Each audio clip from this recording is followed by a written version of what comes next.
Revenue land విషయాల మీద వస్తూ ఉన్నాయి అధ్యక్ష. అలాగే ఏదో ఈ మధ్య మనం పార్టీ ఆఫీసులో మనందరం కూడా కూటమి ప్రభుత్వం ఉంది, ప్రతి ఒక్క పార్టీ ఆఫీసులో కూడా టైంలో కూర్చుంటా ఉన్నాం కదా అధ్యక్ష.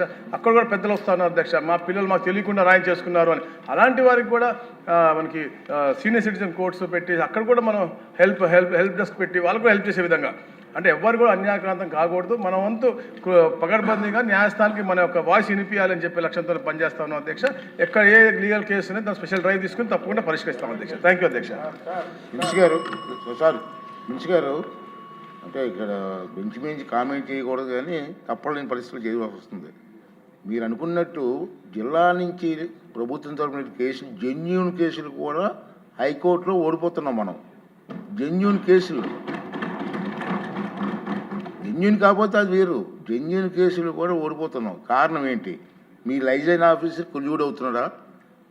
అక్కడ మన ప్రభుత్వం లాయర్స్ పనిచేయట్లేదా ఏంటనేది ఒకసారి వెరిఫై చేస్తే జెన్యూన్గా వస్తుంది. తప్పకుండా రివ్యూ చేస్తాం అధ్యక్ష. ఏదైనా సభ్యులు ఏదైనా ఇక్కడ పర్టికులర్ ఒక ఇష్యూ ఉంటే తమరి ద్వారా మా దృష్టికి తీసుకొస్తే తప్పకుండా అలాంటి తప్పు చేసిన వాళ్ళ మీద యాక్షన్ కూడా తీసుకోబోతుంది అధ్యక్ష. గతంలో కూడా తమరు చెప్పినట్టుగా ఎవరైనా తప్పులు చేసినట్టు మనకు ప్రూవ్ అయినప్పుడు మనం యాక్షన్ తీసుకున్నాం అధ్యక్ష. Definitely will do our best. Thank you అధ్యక్ష. నెక్స్ట్ క్వశ్చన్ అండి 1243 మినిషి గారు, శ్రీనివాస్ మినిషి గారు.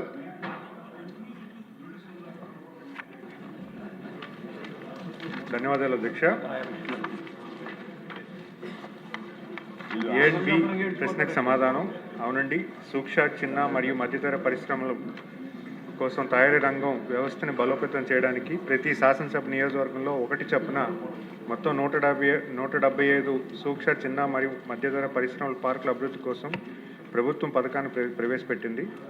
ఈ చొరవలో భాగంగా ఇప్పటివరకు 100 సూక్ష్మ చిన్న మరియు మధ్యతర పరిశ్రమలు లేదా బహుళ అంతస్తుల కర్మాగార సదుపాయాల శంకుస్థాపన లేదా ప్రారంభోత్సవం జరిగింది.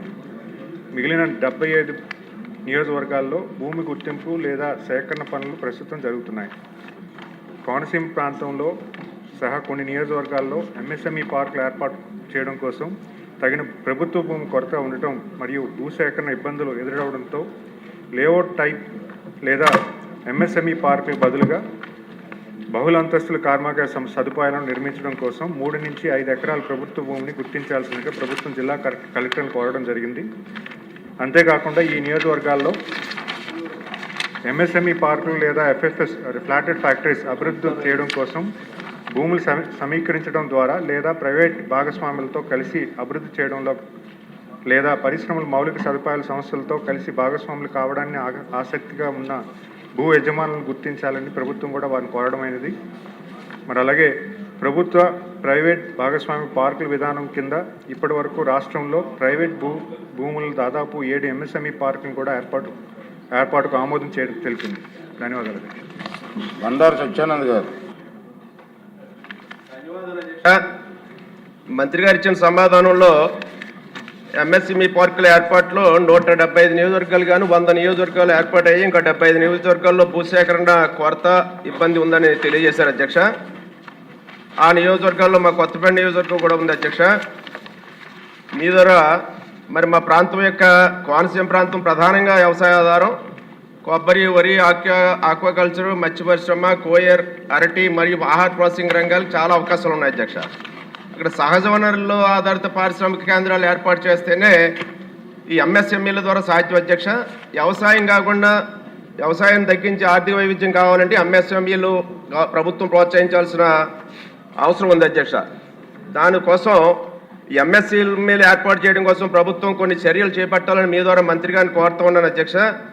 ఎంఎస్ఎంఈ పార్కులకు ప్రభుత్వ భూమి లభ్యత లేకుంటే అక్కడ ఉన్న ప్రత్యేక పరిస్థితుల్లో దేవాదాయ శాఖ భూములు దీర్ఘకాలిక లీజు ప్రాతిపదికన ఏపీఐసిసి ద్వారా అయినా ప్రభుత్వం లేదా ప్రైవేట్ భాగస్వామ్యంలో చేపట్టడానికి ఉన్న అవకాశాలు ఏమైనా ఉంటే పరిశీలించమని కోరుతూ ఉన్నాను అధ్యక్ష.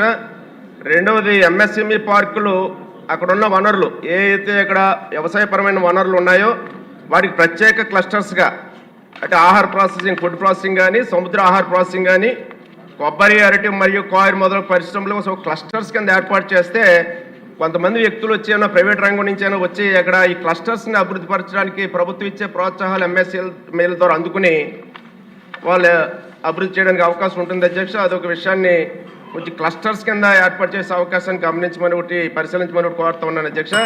మూడో ఎంఎస్ఎంఈలపై ప్రజలకి అవగాహన ఉండాలి అధ్యక్ష. ఆ ప్రాంత రైతులు లేదా అక్కడ ప్రజల్లో ఆ ప్రాంతంలో ఇంక పరిశ్రమలు రావు, ఇక్కడ భూములు దొరకవు, ఏ విధమైన అభివృద్ధి లేదని ఒక అపోహ ఉంది అధ్యక్ష. దాన్ని పోగొట్టాలంటే ఔత్సాహిక పారిశ్రామికవేత్తలను ఆకర్షించాలి, అంటే ప్రొడక్షన్ మార్కెటింగ్ అవకాశాలు ఉన్నాయని తెలియజేయడం కోసం ఎంఎస్ఎంఈల ద్వారా స్టార్టప్లు మద్దతు కోసం ఇంక్యుబేషన్ సెంటర్స్ కానీ R&D సెంటర్స్ కానీ ఫైర్ బోర్డు కోకోనట్ బోర్డు ద్వారా రీజనల్ సెంటర్ లాంటివి ఏర్పాటు చేయడానికి ప్రభుత్వం కృషి చేయాలి. అదేవిధంగా ఏపీ స్కిల్ డెవలప్మెంట్ ద్వారా కూడా సహజ వనరులు ఏమన్నా అక్కడ ఏమున్నాయో చూసుకుని స్కిల్ డెవలప్మెంట్ ఇచ్చేలాగా అక్కడ కార్యక్రమాలు, శిక్షణ కార్యక్రమాలు కూడా చేపడితే ఆ ప్రాంతం కాస్త పారిశ్రామిక అభివృద్ధి చెంది అభివృద్ధి పడడానికి అవకాశం ఉంటుంది కనుక ఆ విషయాలు ఇవన్నీ కూడా గమనించి